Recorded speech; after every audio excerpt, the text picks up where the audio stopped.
जैन बच्चों, तो कैसे हो आप सभी। आशा करते हैं आप सभी अच्छे होंगे। जैसा कि आपको पता है कि हमने पिछली क्लास में प्रेजेंट टेंस के जो भी चैप्टर थे उसको फिनिश कर लिया है। अब अपन आगे पढ़ेंगे पास्ट सिंपल टेंस। ओके, तो क्या होता है past simple tense. Past simple tense का मतलब होता है कि जो कार्य पास्ट या फिर भूतकाल में हो गया हो तो वो कौन से टेंस में आएगा, पास्ट सिंपल टेंस में आएगा। मतलब उसको हुए ज़्यादा समय नहीं हुआ, बस अभी हुआ है, जस्ट अभी हुआ है, तो वो कौन से टेंस में आएगा, पास्ट सिंपल टेंस में आएगा।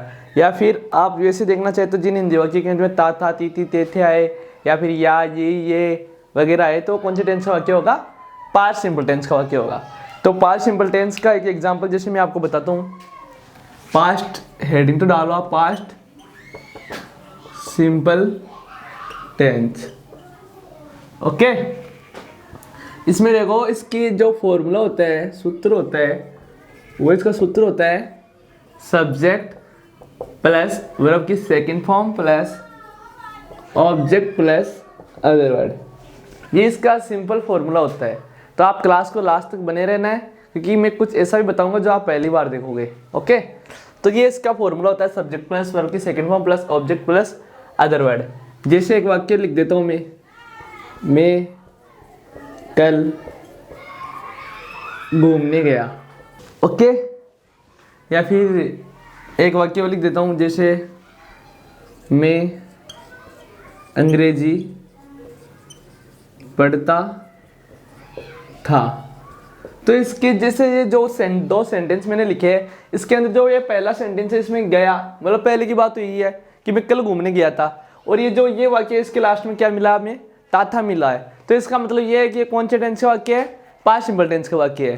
तो इसकी इंग्लिश अपन कैसे बनाएंगे, मैंने बताया था आपको कि पहले सब्जेक्ट लिखना है। और सब्जेक्ट क्या होता है, जो व्यक्ति काम करता है। जैसे मैं आपको पढ़ा रहा हूँ तो मैं आपका सब्जेक्ट हूँ। ओके, जैसे आप खेल रहे हो तो आप क्या हो, इसी प्रोसेस खेलने की प्रोसेस में आप क्या हो, इसके सब्जेक्ट हो। तो इसी प्रकार ये जो सब्जेक्ट है वो क्या है, मैं है। अगर किसी भाई ने हमारी जो पहली वाली क्लास नहीं देखी तो पहली क्लास जरूर देख ले। ओके, तो इसका जो सब्जेक्ट है वो मैं है। तो मैं की इंग्लिश क्या होती है, आई होती है, आई यानी मैं।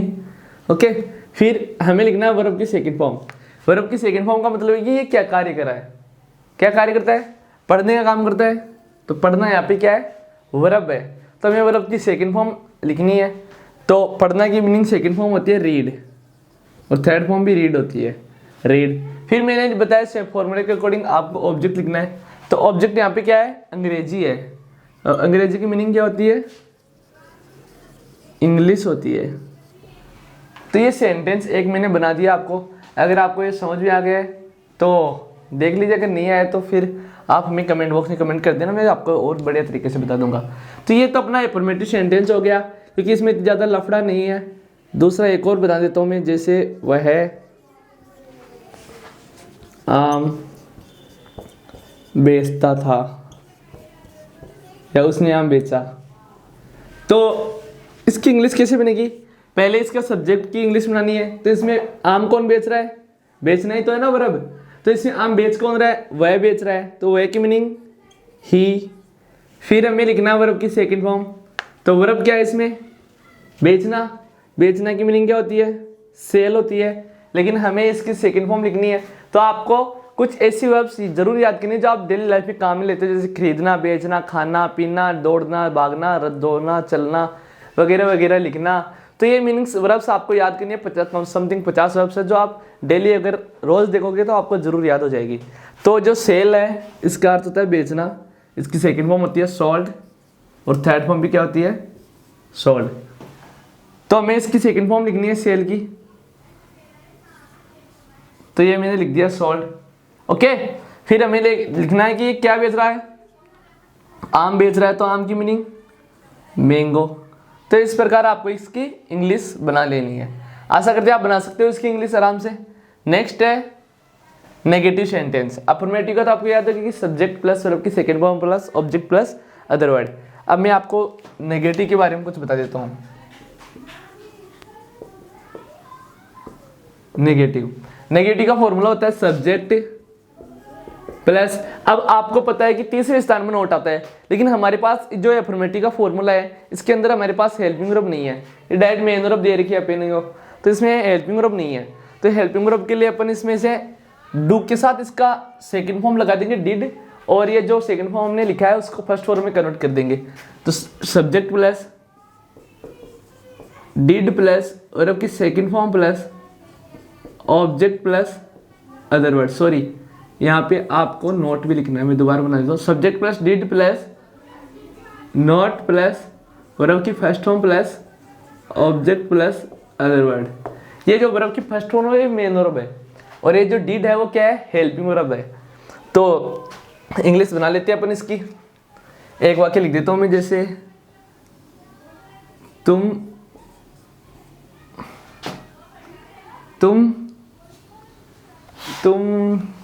जयपुर नहीं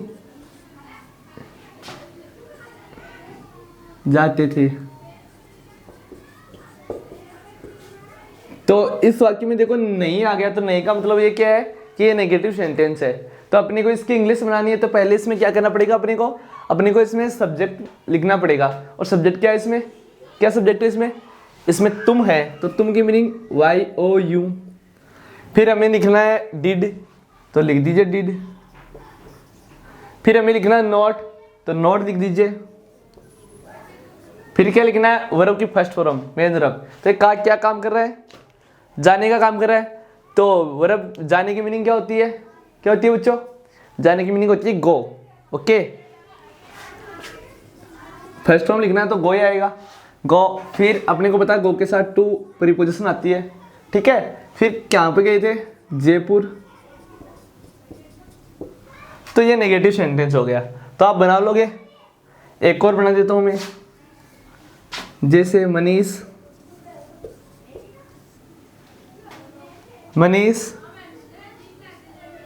भोजन खरीदता था।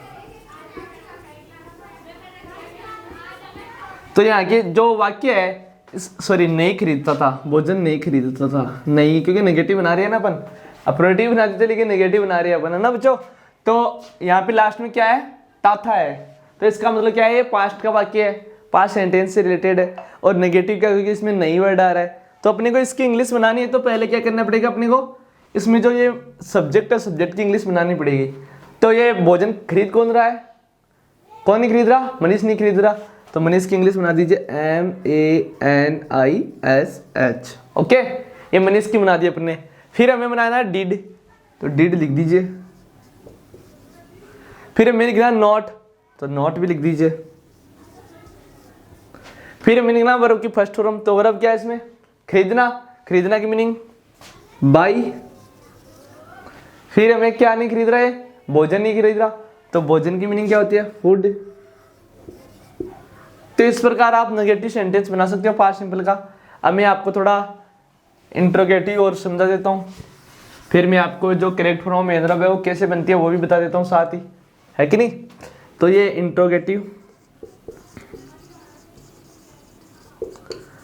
इंट्रोगेटिव का फॉर्मूला होता है, जो ये हेल्पिंग वर्ब है डिड, ये क्या हो जाएगी, पहले आ जाएगी। ओके, तो यहाँ पे लिख देना अपने को did plus subject plus main verb की first form plus object plus other word plus question mark.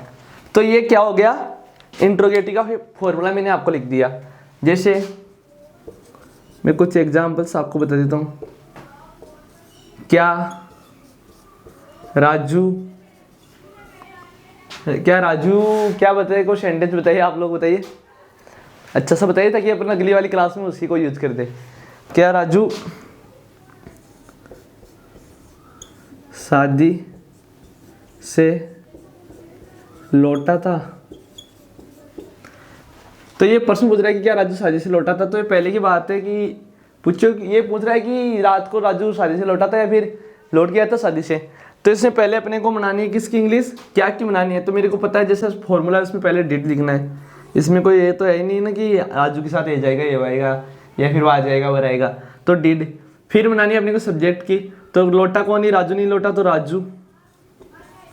फिर मेन वर्ब की फर्स्ट फॉर्म, तो मेन वर्ब क्या है इसमें, लौटना, लौटना ही तो ना यहाँ पे मेन वर्ब, अरे भाई लौटना ही तो है ना मेन वर्ब।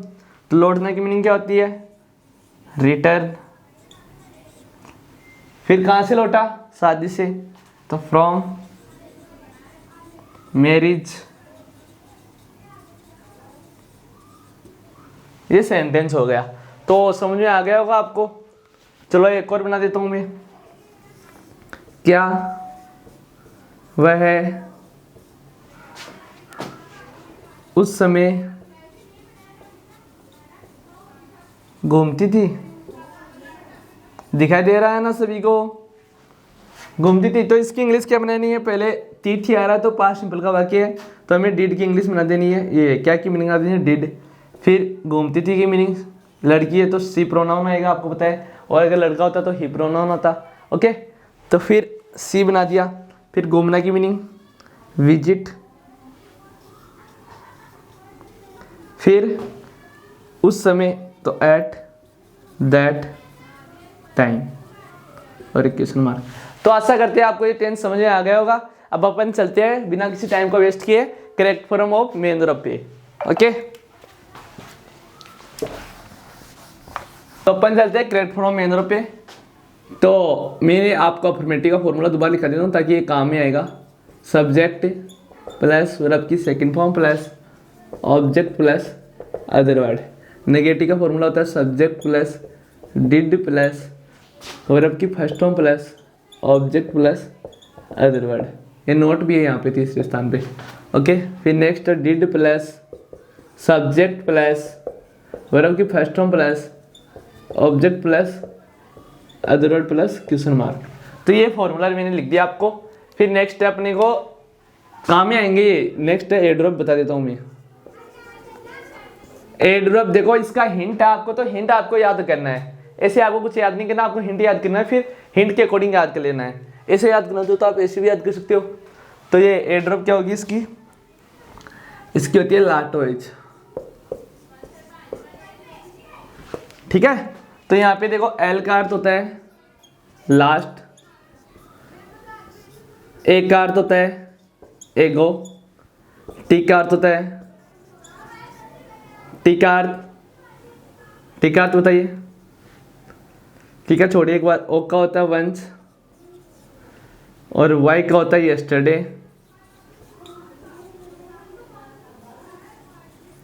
और एस का होता है समटाइम, एगो या बैग। टी का क्या होता है, टी का होता है द प्रीवियस डे। ओके, तो ये आपको याद रखना है कि एल का लास्ट, ए का एगो, टी का द प्रीवियस डे, ओ का वंस, वाई का यस्टरडे, एस का समटाइम्स, एगो या बैग। जैसा कोई आपको सेंटेंस आ जाए कि आई कम हियर यस्टरडे, या कोई वाक्य आ जाए सी प्ले लास्ट नाइट। तो ऐसे कोई सेंटेंस आ जाए तो आपको इसमें क्या एडवर्ब बननी है। तो जैसा कि आपने पिछली क्लास में देखा था उसी प्रकार इस क्लास में भी होता है कि ये जो आई है इसके अंदर यस्टरडे आ गया, तो यस्टरडे कौन से टेंस की एडवर्ब है, यस्टरडे देखो ये यहाँ पे आ रही है, तो ये कौन से टेंस की एडवर्ब है, पास्ट सिंपल टेंस की एडवर्ब है। तो यहाँ पे आई के अकॉर्डिंग क्या आएगा, कौन सी वर्ब है, कौन सी फॉर्म आएगी आई के अकॉर्डिंग, कम केम कम, तो यहाँ पे कौन सी फॉर्म आएगी, केम आएगी, क्योंकि पास्ट सिंपल टेंस का वाक्य और पास्ट सिंपल टेंस का अफर्मेटिव का सूत्र होता है सब्जेक्ट प्लस वर्ब की second form plus object plus other word. तो हमें सिर्फ वर्ब से मतलब है, तो वर्ब कौन सी यूज होती है, वर्ब की सेकंड फॉर्म यूज होती है, तो यहाँ पे केम लिख देना आपको।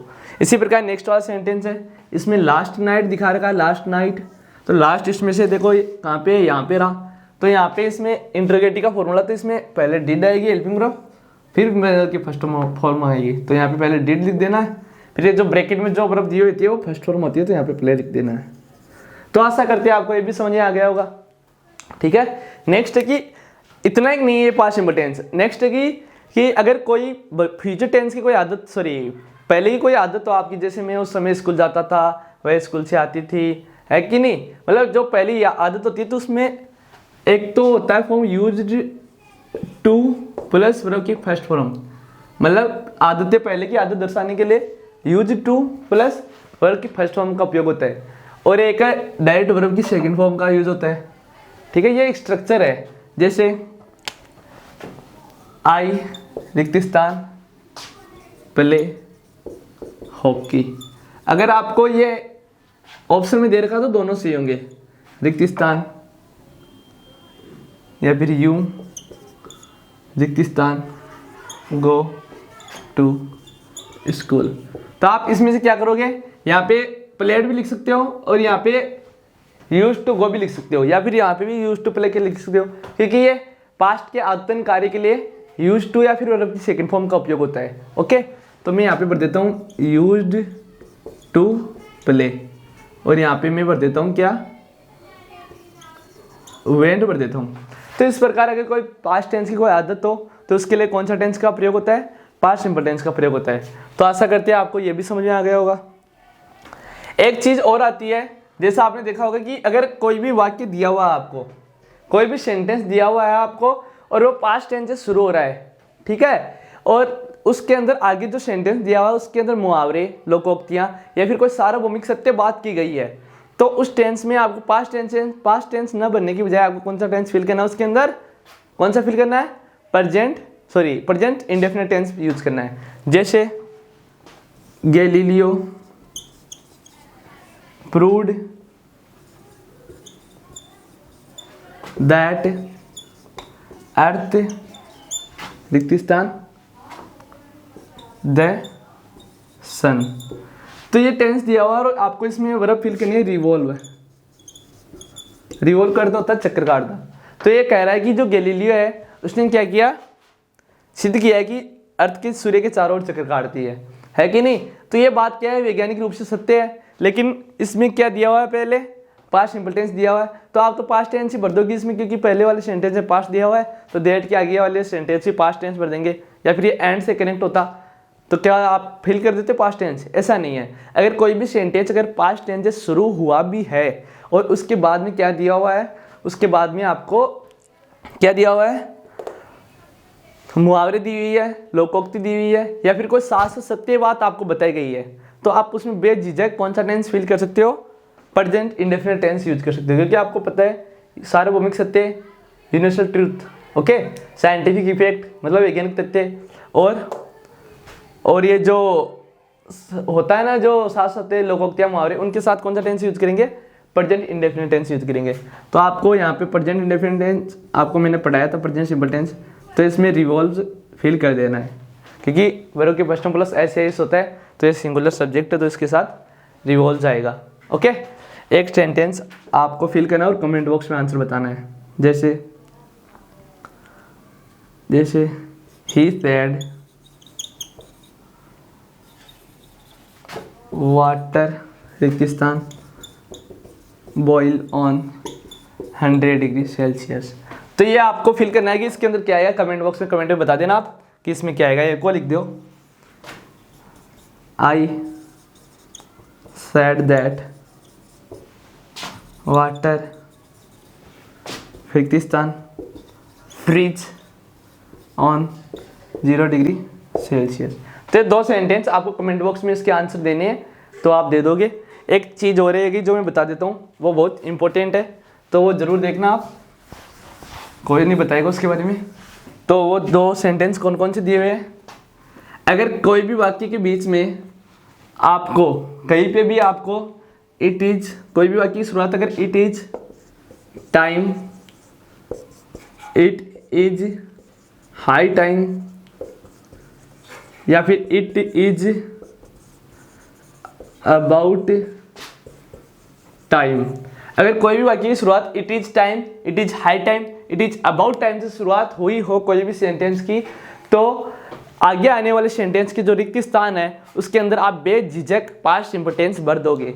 ठीक है, मतलब ये जो इट इज टाइम है, इट इज हाई टाइम है, इट इज अबाउट टाइम है, किसको डिनोट करता है, ए लॉन्ग टाइम एगो को ये डिनोट करता है। तो आप it is time, it is high time, it is about time आपको किसी भी सेंटेंस में दिया हुआ हो तो आप बेझिझक उसमें पास्ट सिंपल टेंस की क्रिया भर सकते हो। जैसे it is time that we play cricket. It is high time that you go home. ठीक है, ये बोल रहा है कि वो समय हो गया मैं क्रिकेट खेले हुए। तो इसमें आपको देखना है कि वाकई शुरुआत किससे हो रही है। यहाँ पे इट इज टाइम से हो रही है और इट इज हाई टाइम से हो रही है। तो आप इसमें कौन से टेंस की क्रिया भरोगे? पास्ट सिंपल टेंस की क्रिया भरोगे। तो यहाँ पे प्ले की क्या हो जाएगी? प्लेड। और यहाँ पे गो की क्या हो जाएगी? वेंट। तो आशा करते हैं आपको पास्ट सिंपल टेंस समझ में आ गया होगा। अगर आपने हमारे प्रेजेंट टेंस की जो भी क्लास है जो वो नहीं देखी तो उसकी लिंक हमारे डिस्क्रिप्शन बॉक्स में पड़ी हुई है। आप बेझिझक उसे अगर लगातार देखोगे, ऐसा नहीं है अगर आप इस क्लास को भी बीच में से देखकर छोड़ देते हो तो आपको कुछ भी समझ में नहीं आता। क्योंकि आप जब क्लास ले रहे हो स्कूल में तो आप ऐसा तो होने की बीच में क्लास अच्छी नहीं लगी आप उठ कर चले गए, उसमें डटे रहना पड़ता है ताकि कुछ ना कुछ तो समझ में आएगा ना भाई। ठीक है, तो आशा करते सभी समझ में आ गया होगा आपको। तो चैनल को सब्सक्राइब कर दीजिए, वीडियो को लाइक कर दीजिए और अपने फ्रेंड्स को जरूर बताएं और उनको यहाँ से पढ़ाएं ताकि उनके भी ये 4 नंबर के क्वेश्चन आएंगे आपके बोर्ड एग्जाम में। और जब आप कंपटीशन की तैयारी कर रहे हो तो वहाँ पे भी इसके काफ़ी सारे क्वेश्चन आते हैं। एयरफोर्स, नेवी, एनडीए, एसएससी वगैरह की एग्जाम होती है, उसमें भी इसके क्वेश्चन आते हैं। तो आशा करते हैं आपको ये समझ में आ गया होगा। अगर कहीं भी आपको दिक्कत लगी हो या फिर कहीं पे भी आपको समझ में नहीं आया हो तो आप बेझिझक कमेंट कीजिए ताकि हम उसका जल्द से जल्द रिजोल्यूशन ला सके। धन्यवाद। चैनल को लाइक कीजिए, सब्सक्राइब कीजिए। ठीक है, मिलते हैं अगली क्लास में।